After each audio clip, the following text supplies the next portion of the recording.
أخبار البطولة الوطنية. اقتنص نادي وداد الرياضي فوزا ثمينا على حساب مضيفه اتحاد طنجة بثلاثية نظيفة خلال المقابلة التي أجريت مساء يوم السبت على أرضية ملعب ثانية تمام بتطوان لحساب الجولة السادسة من منافسة البطولة الاحترافية.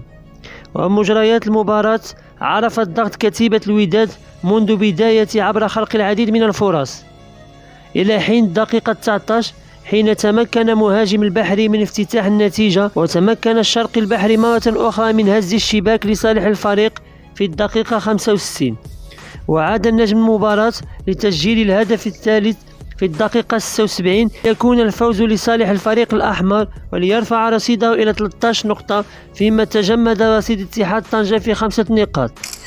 أما عن المباراة التي جمعت اتحاد تورقة والجيش الملكي، فعرفت فوز اتحاد تورقة على الجيش الملكي في البطولة الاحترافية إنوي، بحيث فاز فريق اتحاد تورقة على مضيفه الجيش الملكي بهدفين لهدف واحد في مباراة التي جمعتهم يوم السبت على أرضية ملعب 18 نوفمبر بالخميسات برسم المنافسات الدورة السادسة من البطولة الوطنية الاحترافية لكرة القدم.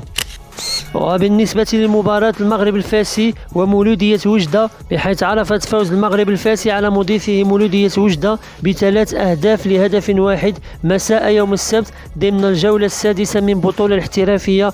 وعقب هذا الفوز ارتقى المغرب الفاسي مؤقتا إلى المركز الأول، فيما ظل نادي مولودية وجدة في المركز 15 بنقطتين.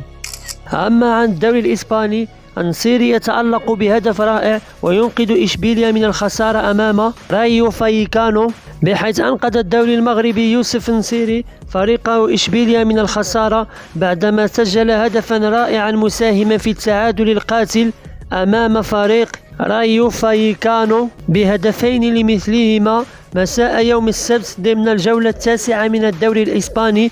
ووقع نصيري هدف التعادل لإشبيليا في الدقيقة 96 بضربة رأسية قوية.